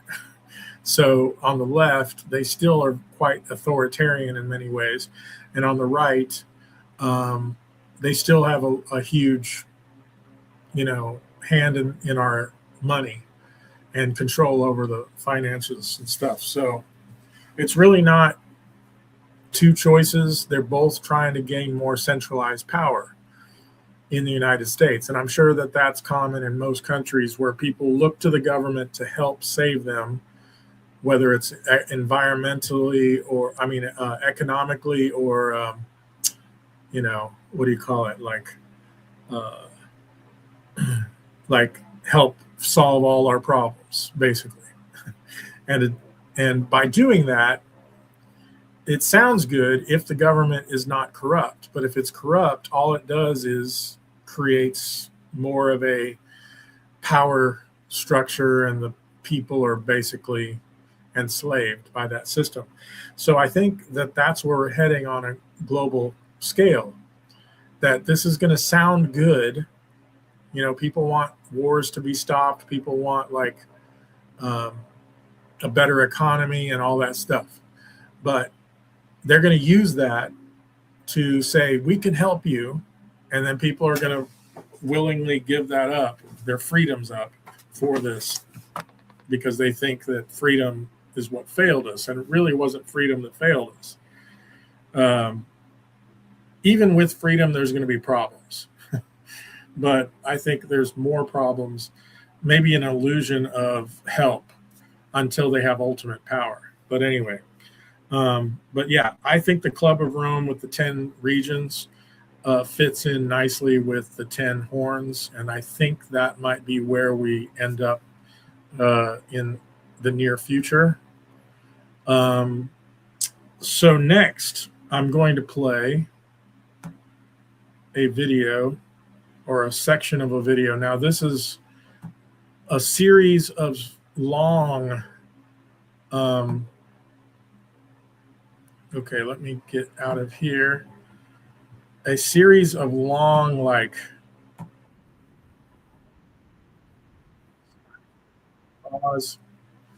a series of long videos.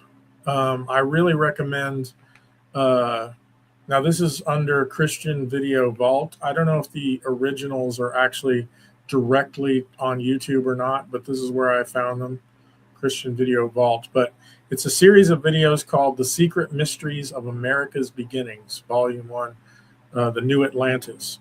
So I recommend those. These are all very long, so we're not going to watch much of them, but we're going to get to the main gist of this whole thing, and how I think the United States is a major part. You might hear some prophecy teacher saying that the Bible says nothing about America in prophecy. I disagree. I think that there's a lot of evidence that the United States is either setting up this final kingdom or is the final beast. Basically conquering the whole world through these regions. So that's what this is about here, this video. And let's watch a few minutes from this. And yeah. Throughout recorded history, mankind has dreamt of building the perfect society, an empire that might somehow satisfy the needs of every man. An ancient legend casts the shadows of one such society that is said to have existed long ago. 2,500 years ago, the Greek philosopher Plato set down a dialogue called the Critias. He recounted the story of an ancient Greek poet and statesman named Solon.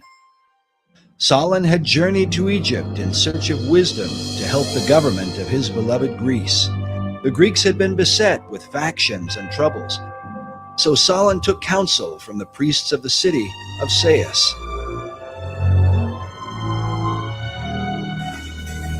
An old priest told him, "O Solon, Solon, you Greeks are never anything but children.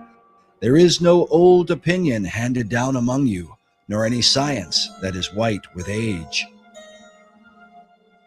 The old priest then proceeded to tell him the story of the lost city of Atlantis. In the centuries that would follow, scholars and researchers have debated whether Plato's Atlantis was intended to be an account of real history or simply an allegorical myth.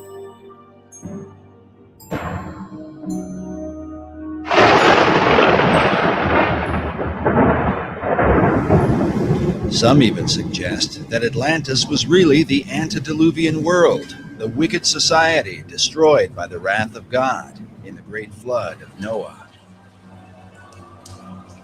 In the 20th century, Plato's account was further supported by Masonic philosopher Manly P. Hall. Hall claimed that Atlantis had once been a vast and mighty empire that extended to the whole world, a philosophic commonwealth of nations that one day was destined to be rebuilt. But who would rebuild it? And exactly who was Manly P. Hall? Manly P. Hall was probably the most highly esteemed occultist and Freemason of the 20th century. He understood the secrets of the ages long before he ever joined the Masons. Was really the foremost authority on the occultist side of Freemasonry, the deep, dark side of Freemasonry, the one that most Masons never ascend to. I can't really think of anybody close to him. Manly P. Hall was one of the leading people within this whole other world that we talk about. Hall authored over 200 books and is said to have given some 8,000 lectures on ancient philosophy. He is perhaps most remembered for his contribution to the mysterious Brotherhood of Masonry. Upon his death in 1990, the Scottish Rite Journal, a Masonic publication, noted that he was often called, quote, Masonry's greatest philosopher. Among his teachings was that contained in Masonry and all the secret orders was the ancient wisdom of lost Atlantis. Hall wrote that for more than 3,000 years, secret societies had been laboring to create a background of knowledge necessary to the establishment of an enlightened democracy among the nations of the world. According to Hall, these societies could be traced back to ancient Egypt and had for centuries known of a secret place hidden from the eyes of common men, a place that would one day be revealed. In the 17th century, as settlers were colonizing the New World, Sir Francis Bacon, the leader of secret societies in England, set down his classic work, The New Atlantis. While archaeologists and treasure hunters have searched the globe looking for the lost continent, 400 years ago, Bacon, like many of his contemporaries, believed that Atlantis was America itself. Well, Bacon, to me, was really fundamental in the American colonizational scheme and its connection to the New Atlantis concept.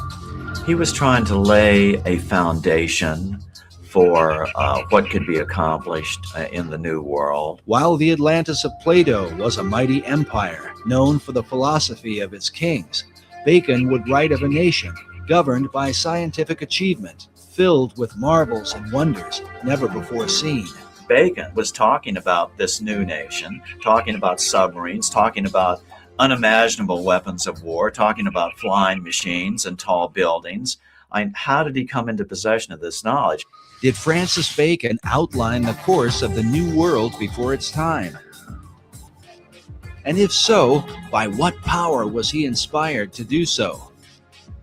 While there are no states or cities that bear his name, his mysterious influence has compelled some to call him the real and true founder of America. His founding of America was really through other people who were following his work, following the program he'd laid out. Bacon was the head of Freemasonry and Rosicrucianism. He had a huge influence through being the chief of the Rosicrucian fraternity at the time. He had a huge influence on the birth of modern Freemasonry. And many of those Rosicrucians actually went into Freemasonry at that time to lift it up to its new level. And Freemasonry has a major influence on the founding of America. While many of the early settlers came to work the land for the cause of religious freedom, there were with them secret societies who came to the New World with another agenda. Secret societies came to America shortly after the Pilgrims arrived, and they were sent by a man named Sir Francis Bacon. You get this very strange mixture of people, many of whom understood even then the advantage, spiritually and otherwise, to having secret orders. Unless you understand the influence of the occult societies on the development of America, on the establishment of America, upon the course of America, why you get completely lost studying our history. And they were the ones through which this work was being put into operation in England, in Europe, and eventually in America and the world. So that America then could be used to lead the world into the philosophic empire. You understand that America was founded by Christians as a Christian nation. However, there were always those people on the other side who wanted to use America, use our military power and our financial power to establish enlightened democracies throughout the world and restore lost Atlantis. Yeah, maybe Bacon had it right. Maybe Atlantis is not something yet to occur, but maybe it's occurring right now in America. In his lifetime, Sir Francis Bacon referred to himself as the herald of a new age. He promoted a new universal order for the whole world. Can this be what early American founders referred to with the words Novus Ordo Seclorum, the new order of the ages? And does this vision affect America today? When our founders declared a new order of the ages, they were acting on an ancient hope that is meant to be fulfilled.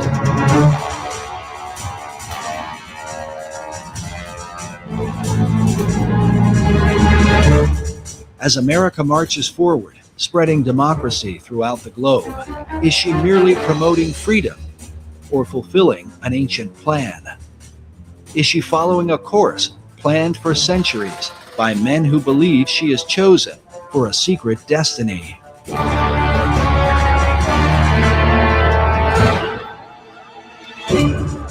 To understand the present and possibly the future, we look into the past as we unfold the secret mysteries of America's beginnings. Can America be the new Atlantis? All right. So I recommend watching the rest of that on your own.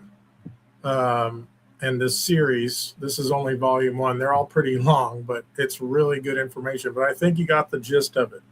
This plan in secret societies for America. And there's only a couple more short things I want to show you before we'll wrap it up. We're almost at 2 hours. And I'll make part 1 about the dragon and the beast, and then part 2 we'll just see how far we go. I didn't really have any plans. I didn't know how long it would take to go through all this, but I think this is all very important. And if even hardly anybody's watching this live, but hopefully more people will discover this video later, but because I think this is. Now, I'm not a prophet. I'm not saying this is all the correct stuff. And I'm just saying that it all makes sense. It all clicks together where I think we're going soon. So the next video here, this is until now, a fairly short one. It's about the New World Order. So what we're going to see now is the presidents going from George Bush Sr. all the way to Trump, talking about a new world order. And that sounded like kind of, let's go ahead and put the subtitles on this one, and we will watch this one now. All right. Until now, the world we've known has been a world divided, a world of barbed wire and concrete block, conflict, Cold War. Now we can see a new world coming into view, a world in which there is the very real prospect of a new world order. In the words of Winston Churchill, A world order in which the principles of justice and fair play protect the weak against the strong. A world where the United Nations, Makes it sound good, freed doesn't from it? Cold War stalemate, is poised to fulfill the historic vision of its founders. From 1945 and the end of the war through 1989 and the end of the Cold War, we had a worldview. Republican and Democratic presidents alike, from Harry Truman to George Bush, stood for freedom and stood for certain propositions that would make America strong and healthy and grow the middle class and shrink poverty and stand against communism. And after 1989, President Bush said, and it's a phrase that I often use myself, that we needed a new world order. When our founders declared a new order of the ages, when soldiers died in wave upon wave for a union based on liberty, when citizens marched in peaceful outrage under the banner Freedom Now, they were acting on an ancient hope that is meant to be fulfilled. The time has come for the world to move in a new direction. We must embrace a new era of engagement based on mutual interest and mutual respect, and our work must begin now. And the president outlined his vision of a new world order in which the U.S. would participate fully, one rooted on 4 basic principles: non-proliferation and disarmament, the promotion of peace and security, the preservation of our planet, and a global economy that advances opportunity for all people. Makes it sound good. I have the honor to welcome to the United Nations His Excellency Donald Trump. Today I stand before the United Nations General Assembly to share the extraordinary progress we've made. In less than 2 years, my administration has accomplished more than almost any administration in the history of our country. America's so true.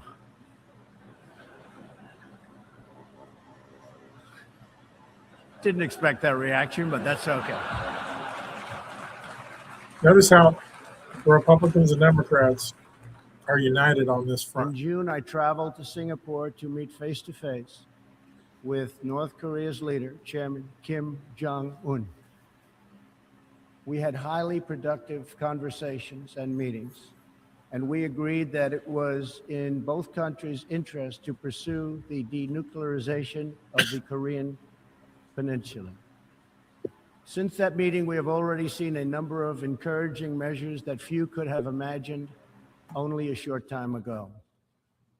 The missiles and rockets are no longer flying in every direction. Nuclear testing has stopped. Some military facilities are already being dismantled. Our hostages have been released, and as promised, the remains of our fallen heroes are being returned home to lay at rest in American soil. Iran's leaders sow chaos, death, and destruction. They do not respect their neighbors or borders or the sovereign rights of nations. Instead, Iran's leaders plunder the nation's resources to enrich themselves and to spread mayhem across the Middle East and far beyond.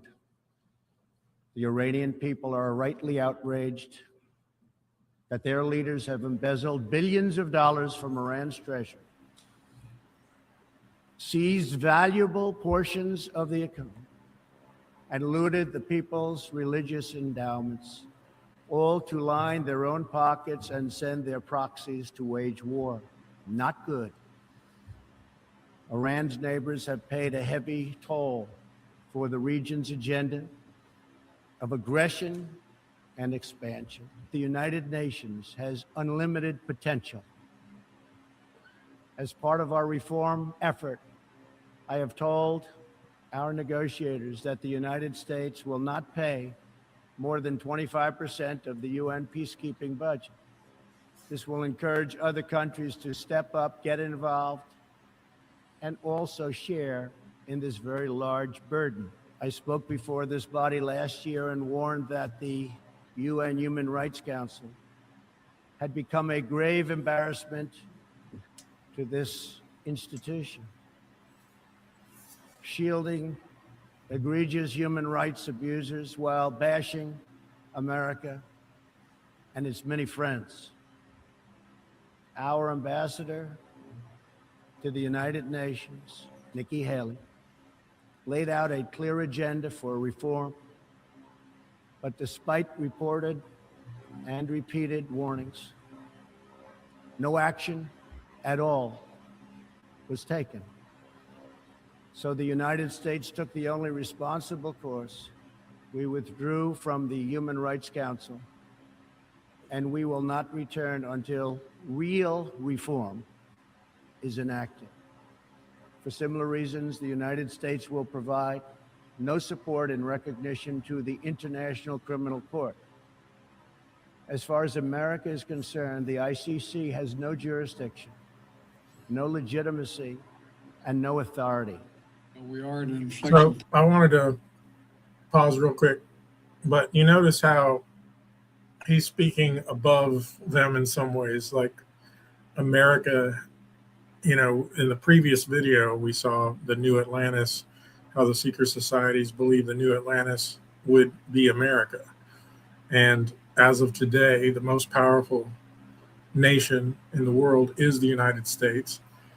The United States was had a big part in creating the League of Nations and then the United Nations and what they're calling the New World Order. So it is, to me, I think, interesting to see how this all plays out. I don't know if America will take a huge step back or will be a leader in this whole thing, but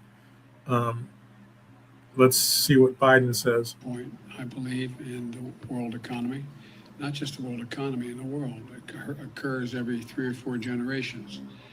As one of the top military people said to me in a secure meeting the other day, 60 million people died between 1900 and 1946. And since then, we established a liberal world order, and that hadn't happened in a long while. A lot of people dying, but nowhere near the chaos. And now is a time when things are shifting. There's going to be a new world order out there, and we've got to lead it. And we've got to unite the rest of the free world in doing it. So he's saying the United States has to lead it, right? We're back to Trump because he's been president twice. I think this is a bit more strong language than he said before. But at 2 o'clock in the morning, I had the incredible honor of greeting 3 brave Americans who had been held in North Korea, and we welcomed them back home the proper way.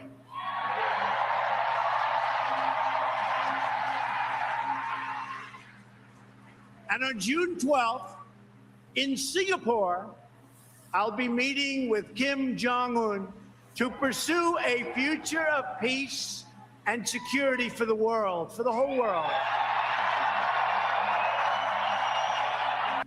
For when they say peace and safety, then sudden destruction comes upon them, as labor pains upon a pregnant woman, and they shall not escape.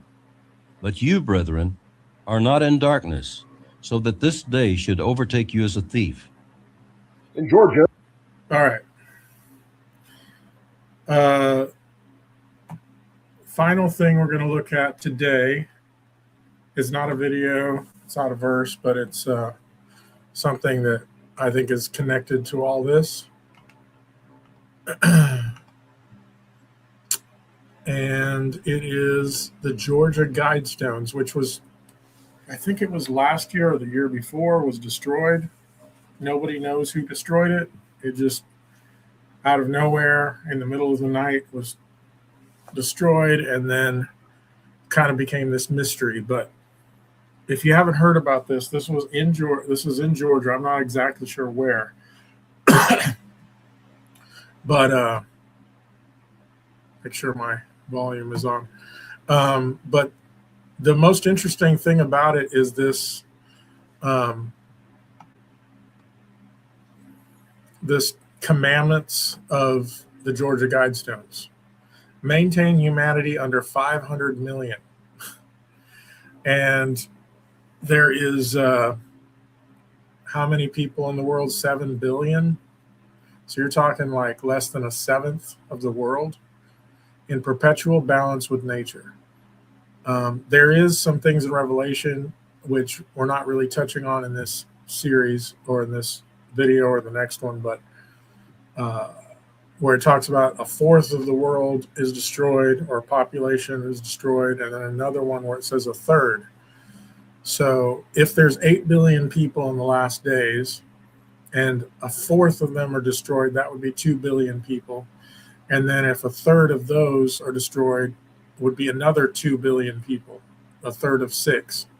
So that would leave about half the population of about, 4 billion. But I guess they want to get down to this, which is kind of scary. The next one is guide reproduction wisely and improving fitness and diversity. I wonder what that means, guide reproduction wisely. That could either mean reproducing the more advanced people in society, the way they see it, the ones that are illumined or whatever. And I don't know. That second part sounds good, but that first part is like, who's the ones guiding reproduction? Unite humanity with a living new language, which has kind of been English, but who knows if there's going to be a new one after this. I think this was built in the 80s. So anyway, rule passion, faith, tradition, and all things with tempered reason. I don't know who that's talking about there. Rule. Protect people and nations with fair laws and just courts. See, that's a protect people. Who's doing the protecting? Does that mean somebody has to be in power to do that? And it's not just in a nation, it's protecting the nations too. So it's something ruling over the nations. Let all nations rule internally, resolving external disputes in a world court. So some kind of a world court would be higher than, national courts. It's like in the United States, you have your municipal courts, your state courts, then the federal courts, right? And so a world court would be bigger than that.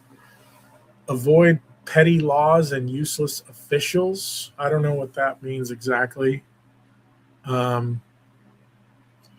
Balance personal rights with social duties.